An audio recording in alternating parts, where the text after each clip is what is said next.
Sobre esto y otros temas que tienen que ver con el quehacer económico, sobre todo hoy que se va a conocer el índice inflacionario que comunicará oficialmente el INDEC, más allá de las valoraciones de las consultoras privadas. Estamos con Luis y todas las instancias. Luis, lo anticipabas en tu saludo. Vamos a desarrollar todos estos temas. Sí, pero vamos a hablar con quien sabe de esto, que es Eduardo Robinson, que es nuestro economista, para que nos comente primero de esto que decía Jorge, ¿no? El tema del precio del dólar, que está alcista, y también para que nos hable de la inflación, que seguramente hoy se va a conocer. ¿Cómo le va? Buen día. Hola Luis, muy buenos días. Bueno, como decías en la introducción, ¿no? Nuevamente el dólar que sigue mostrando una tendencia claramente alcista, estamos hablando del segmento marginal, el segmento blue. Precisamente no han terminado las tensiones que tienen que ver con todo digamos, la estructura que está llevando adelante, o las maniobras, entre comillas, que está llevando adelante el Banco Central para determinar que toda la deuda que hoy está en cabeza del Banco Central pase al Tesoro Nacional.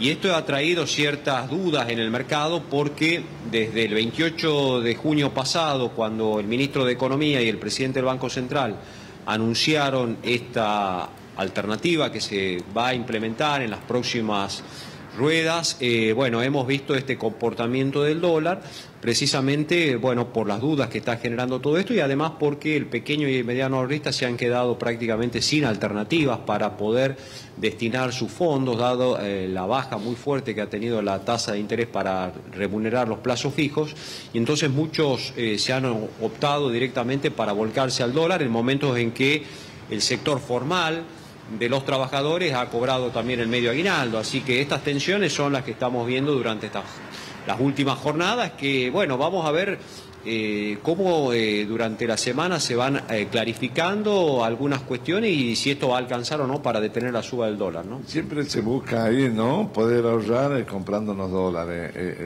No hay otra manera por ahora, como usted dice, las tasas no están favoreciendo. Así es, claramente hay un comportamiento del rendimiento del plazo fijo que está muy bajo y una inflación que vamos a conocer esta tarde, y eso está relacionado precisamente con el comportamiento de los precios, que por ahora, bueno, estamos hablando de inflaciones del orden del 4, del 5% mensual, con rendimiento de los plazos fijos del 2,5%, y bueno, claramente muchos se vuelcan al dólar como una alternativa para guarecerse de el problema inflacionario, que por supuesto sigue bastante vigente, lamentablemente, ¿no? Carolina, te está escuchando el señor Robinson. Muchas gracias, Luis, doctor, un placer saludarlo, buen día. Con respecto a esto gracias, Carolina. Gracias, Caro, un gusto. Un placer. Con respecto a esto que usted mencionaba, que son efectos que van de la mano, el dólar por un lado, la inflación por otro, eslabones de una misma cadena. ¿Ya el sector privado o el mercado anticipó algo con respecto a la inflación? ¿Crees que van a ser números similares a los que se dijo, el 5%?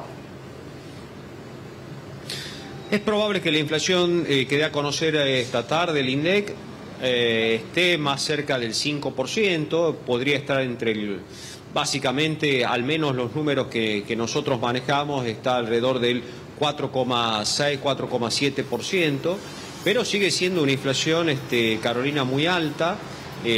Por supuesto, hay que fijarse básicamente, esto es técnico, pero hay que fijarse en lo que dé a conocer el INDEC respecto de la denominada inflación núcleo, es decir, quitando los precios que son regulados y los precios estacionales, y eso creo que puede estar alrededor del 3%, y es lo que básicamente el gobierno se está fijando, es decir, que la inflación núcleo, la inflación que no depende de los regulados, es decir, del combustible, de las tarifas de servicios públicos, esté alrededor del 3%, y esto es lo que entusiasma en todo caso, porque ese es el tipo de inflación que repercute fundamentalmente en la evolución de la tasa de inflación. El resto lo puede ir manejando el gobierno, que de hecho ha prorrogado algunos incrementos precisamente para mantener una inflación de esta magnitud, pero el gran desafío por delante es seguir bajando la tasa de interés para que tanto el dólar como las tasas de interés, bueno, vayan convergiendo a estos valores, pero claramente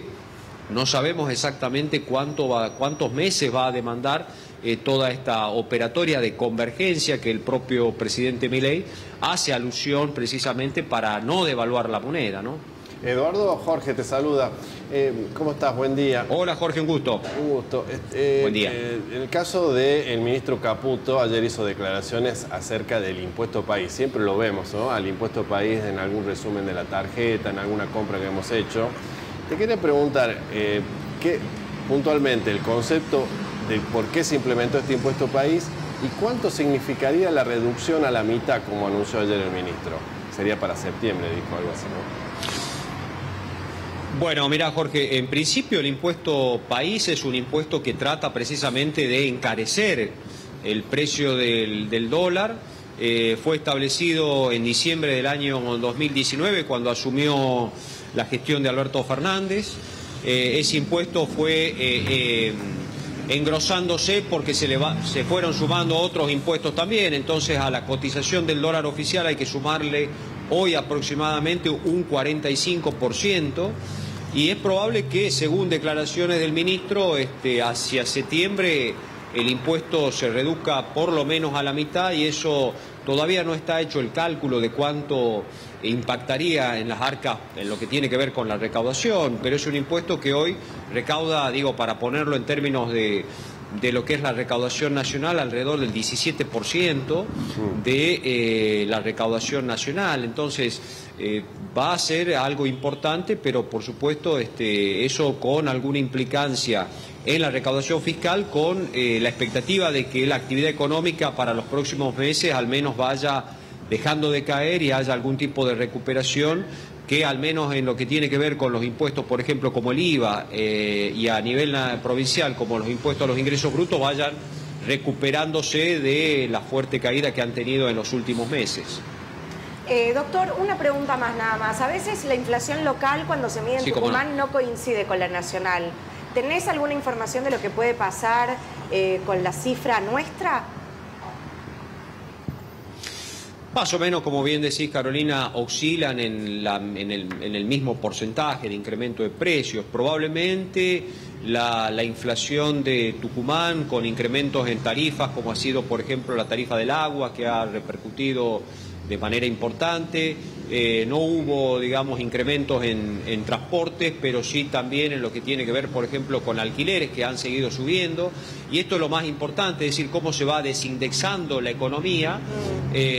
Probablemente esté alrededor del 5, un poquito arriba del 5% la inflación de Tucumán. Bien. Pero bueno, habrá que esperar las cifras oficiales para lo que tiene que ver, digamos, con esta jornada, y por supuesto el comportamiento también de el dólar, que está, bueno, muy, digamos, movedizo precisamente por todas estas dudas que va generando el mercado, ¿no? Nos quedamos con eso. Tucumán posiblemente entonces esté por encima de la media nacional. Doc, muchísimas gracias como siempre por estos minutos con Vivo AM. Te esperamos, Luis, para tu próximo contacto periodístico.